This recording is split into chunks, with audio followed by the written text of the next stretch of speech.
T20 வாங்கின அடி ஆக்சுவலாக மறக்கவே முடியல. ஓடிஐ டீமாவது அந்த அடியை மறக்க வைக்கிறதுக்கு அந்த வேம்புலியான இங்கிலாண்டை அடிச்சு தம்சம் பண்ணிட்டு ஸ்டேஜ் மேலே ஏறி சார்பட்டா பரம்பரடா அப்படின்னு சொல்லுவாங்களா மாட்டாங்களா அப்படிங்கிறத இந்த வீடியோவில் பார்க்கலாம். மாஸ்டர், கண்டிப்பாக ஓடிஐ டீம் பெட்டராக பர்ஃபார்ம் பண்ணியே ஆகணும். நீங்கள் என்ன நினைக்கிறீங்க? இல்லை, கண்டிப்பாக நம்ம மானத்தை ப்ரைடை காப்பாற்றணும் அப்படிங்கிற மாதிரி தான் இந்த சீரீஸ் இருக்கும்னு நான் நினைக்கிறேன். சரி, எனக்கு ஃபஸ்ட்டு என்னன்னா, இந்த ஸ்குவாடை நான் படித்தவொடனே அப்பாடா ஒரு முக்கியமான பயம் போயிடுச்சு. ஏன்னா ஒவ்வொரு தடவையும் ஆர்ச்சர் பவுன்சர் போடுறப்ப என் மூஞ்சிக்கு வர்ற மாதிரி ஒரு பயம் இருந்துச்சு சார். இந்த இடம் அது கவலை இல்லை. இல்லா இருக்கட்டும், ரோஹித்தா இருக்கட்டும். அகைன் ரோஹித்தெல்லாம் நம்ம கேட்க வேண்டியது, எப்படா போடுவீங்கன்னு வெயிட் பண்ணிட்டு இருப்பாரு. கோலி, ராகுல், அட்லீஸ்ட் அந்த ஸ்டார்ட் பால் ஸ்ட்ராட்டஜி மட்டும் வச்சு இங்கிலாண்டால ஜெயிக்க முடியாது. ஏன்னா T20ல அதை வச்சே நம்மளை ஃபுல்லாக நெயில் டவுன் பண்ணிட்டாங்க. ஸோ அது ஃபஸ்ட்டு விஷயம் பிக் சேஞ்சு. நம்மளோட ப்ரைடு அகைன் நாங்கள் பவுன்சருக்கு வீக் இல்லடா அப்படிங்கிறத இந்த டீம் காப்பாற்றிடுவாங்கன்னு எனக்கு நம்பிக்கை இருக்குது. அதே மாதிரி தான் எனக்கு இன்னொரு ஒரு ஆங்கிள் என்னென்னா, நம்ம இந்த T20 சீரீஸில் நிறைய வாட்டி ரிஃப்ளெக்ட் பண்ணிகிட்டு இருந்தோம். 11 பேரும் தனித்தனியாக நின்றுக்கிட்டு இருந்தாங்க. அந்த டீமுக்குள்ளே ஒரு பேக்கிங் இல்லை, இது இல்லைன்னு. இப்போ உள்ளே ஒருத்தர் 18 அப்படின்னு ஜெர்சி போட்டு ஒருத்தர் இருப்பார். இப்போ நீ கிரவுண்டில் நட பார்ப்போம் அப்படின்ற மாதிரி தான் இருக்கும். I think that will be taken care. அந்த எனர்ஜி கொஞ்சம் அப்படியே வரும் அப்படின்னு நான் நினைக்கிறேன். க்ரௌட் பேக்கப் இது எல்லாமே இருக்கும். அந்த இன்டென்சிட்டி கேமில் கிரியேட் ஆகும் அப்படின்னு நினைக்கிறேன். அந்த ஷோல்டர்ஸ் ட்ராப் ஆகும்போது அந்த பேக் பண்ணுறதா இருக்கட்டும், அதெல்லாம் கொஞ்சம் இந்த ஓடிஐயில் பேக் ஆகும் அப்படின்னு நினைக்கிறேன். இன்டென்சிட்டிக்கு கண்டிப்பாக பஞ்சம் இருக்காது. இன்னொரு ரொம்ப கஷ்டமான ஒரு ஒஸ்டான டிபார்ட்மெண்ட் இந்தியாவுக்கு என்ன இருந்ததுன்னா, இந்த ஃபீல்டிங்கு, இந்த கேட்சிங்கு, ஓகேங்களா. அதுவும் எனக்கு தெரிஞ்சு இந்த அகைன் அங்கே இருக்கிற நிறைய பேர் இங்கேயே வர்றாங்க. பட் எனக்கு தெரிஞ்சு அந்த நீங்கள் சொன்ன மாதிரி இன்டென்சிட்டி மூடு மாறுறதுனால ஐ திங்க் அந்த ஸ்ட்ரகிள் பண்ண பிளேயர்ஸுக்கும் இது கண்டிப்பாக ஹெல்ப்ஃபுல்லாக இருக்கும் அப்படிங்கிறது தான் என்னோட view. So I think 3 things definitely has to be different in this match and that I think it will show the pride. என்னன்னா, நமக்கு சொன்ன மாதிரி பவுலிங்கு, ஷார்ட் பிச்சு கவுண்டர் பண்ணிடுவாங்க.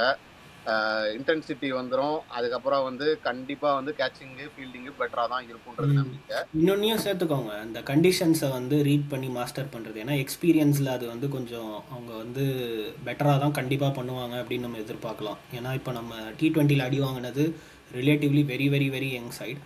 ஸோ எக்ஸ்பீரியன்ஸ் இருக்கும்போது கண்டிஷன்ஸை ரீட் பண்ணி அதை உடனே குயிக்காக அடாப்ட் பண்ணுறது கொஞ்சம் பெட்டராக இருக்கும் அப்படின்னு நினைக்கிறேன்.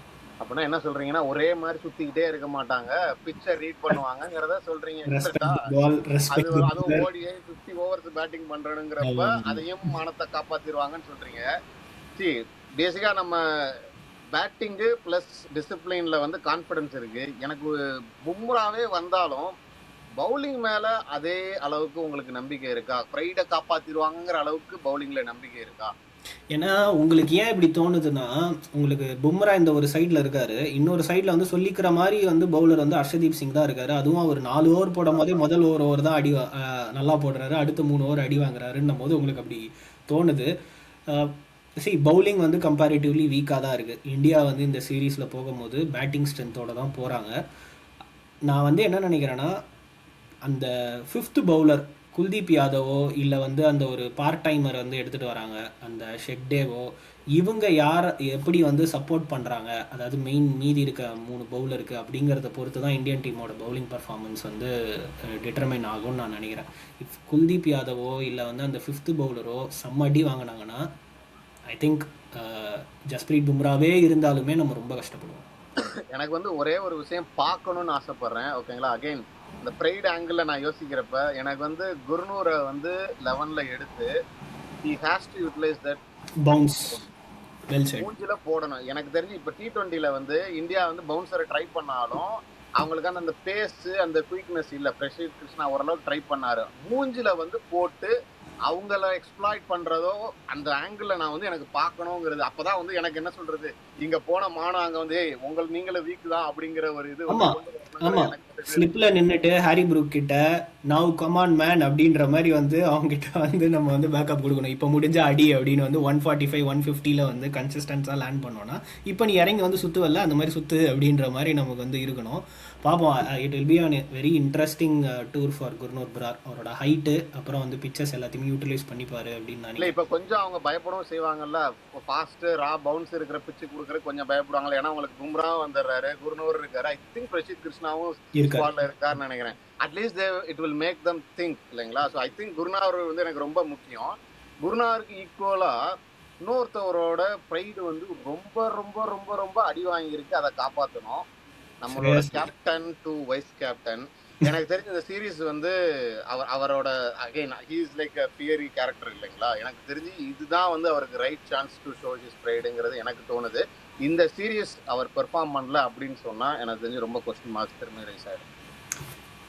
நீங்கள் வந்து கேப்டன் டு வைஸ் கேப்டன் சொல்கிறீங்க. நான் வந்து இப்போது ஓடிஐயில் கேப்டனாக இருக்க சுபம் கில்லோட சீரீஸ் அப்படின்னு நான் வந்து சொல்கிறேன். ஏன்னா I think if he performs really well which is expected to do England சாயிலில், ஐ திங்க் அவரை திருப்பி T20 கூப்பிடுறது கூட நிறைய வாய்ப்பு இருக்குது. அது சுபம் கில்லுக்கும் தெரியும். அதனால ஐ திங்க் அவர் வந்து ஒரு எக்ஸ்ட்ரா காஷியஸோட இந்த சீரீஸ் விளையாடுவார் அப்படின்னு. இது ஒரு நல்ல ஸ்டோரியா இருக்குல்ல. ஸ்ரேயஸ் ஐயர் T20 விட்டதை ஓடிஐல வந்து அவரோட ப்ரைடை காப்பாற்றிக்கணும் பாக்குறாரு. சுப்மன் கில்ல வந்து நம்ம T20 இருந்து வெளில எடுத்து அகைன் அங்க விட்ட ப்ரைடை வந்து இங்க ஷோ பண்ணி நானும் ஸ்டில் இருக்கேங்கிற ப்ரைடை ஸோ ஆல் இன் ஆல் வந்து இந்த சீரீஸ் வந்து நிறைய பேரோட plus old Indian team Indian ஃபேன்ஸோட மானத்தை காப்பாற்றக்கூடிய சீரீஸா இருக்க போகுது. ஆமாம், கோலிக்கு வேற வந்து ஹோம் டூர் அமைஞ்சு போச்சு. அதனால வந்து அவர் வந்து என்ன பண்ண போறாரு அப்படிங்கிறத வேற பார்க்கணும். ரோஹித் சர்மாக்கு வேற பவுன்சி ட்ராக் கொடுக்குறாங்க. பவுன்ஸ் ஆட தெரியலையாடா அப்படின்ற மாதிரி வந்து ஒரு மாதிரி நமக்கு டாப் ஆர்டர் ராகுல் எல்லாரும் சேர்க்கிறப்ப they will like to play in this pitchers ஓகேங்களா. ஸோ அதனால வந்து அவங்களுக்கு என்ன சொல்றது, இதுல நான் ஒன்றும் ப்ரூவ் பண்ணிட வேண்டியது இல்லை. ஆனா நமக்கு கோலி ரோஹித் எல்லாம் பத்தி தெரியும் இல்லைங்களா. So they have seen how the T20 team played. But still அவங்க வந்து அந்த எக்ஸ்ட்ரா இன்டென்சிட்டியை கொடுத்து நம்ம மானத்தை கண்டிப்பா காப்பாற்றுவாங்கன்றாங்க. ஓகே, இந்த சீரீஸோட ஒரு ஓவரால் எக்ஸ்பெக்டேஷன் ப்ரிடிக்ஷன் நீங்கள் வந்து என்ன நினைக்கிறீங்க? நீங்கள் தான் வந்து வாய வச்சிங்க, அதாவது அயர்லாந்து சீரீஸ் மூலம் ஒயிட் வாஷ்னு அதே மாதிரி நடந்துருச்சு. கிளி கொஞ்சம் பார்த்து சீட் எடுப்பா. இல்லை எனக்கு தெரிஞ்சு வந்து நம்ம வந்து ஒரு ஒரு வீடியோவில் பேசிருப்போம் ஸ்குவாட் ரிவ்யூவில். இது வந்து ட்ரீம் ஸ்குவாடுன்னு நம்ம பேசுறோம் இல்லைங்களா. ஸோ என்னையை பொறுத்தளவுக்கு இன்ஃபேக்ட் நான் வந்து அந்த ப்ரிடிக்ஷன் சொல்றதுக்கு முன்னாடி நான் பகிரங்கமாக ஒரு மன்னிப்பு கேட்டுக்கிறேன். என்னன்னா அந்த ஸ்குவாட் ரிவ்யூவில் ஓடிஐ ஸ்குவாட் ரிவ்யூவில் நான் சொல்லியிருப்பேன் இந்தியா வந்து T20 டெம்ப்ளேட்டை வந்து ஓடிஐல கொண்டு வந்து வின் பண்ணுறாங்களா அப்படின்னு யோசிச்சிருப்பேன். தயவு செய்து அதை மட்டும் பண்ணிடாதீங்க. அதை நான் வந்து தெரியாம சொல்லிட்டேன். அந்த டெம்ப்ளேட் இதுக்குள்ள கொண்டு வந்துடாதீங்க. பட் இது வந்து என்ன சொல்றது, லாட் ஆஃப் திங்ஸ் கவர்டு இந்த டீம்ல ஓகேங்களா. எல்லாருமே வந்து எக்ஸ்பீரியன்ஸ் எல்லாமே இருக்கிற அப்படிங்கிறப்ப இந்தியாவுக்கு வந்து very very high chance. England வந்து என்ன சொல்றது T20 வச்சு அவங்கள நம்பாதீங்க. ஏன்னா நம்ம தான் வந்து அவங்க வந்து ஏதோ பயங்கரமான டீம் மாதிரி மாற்றிருக்கோம்.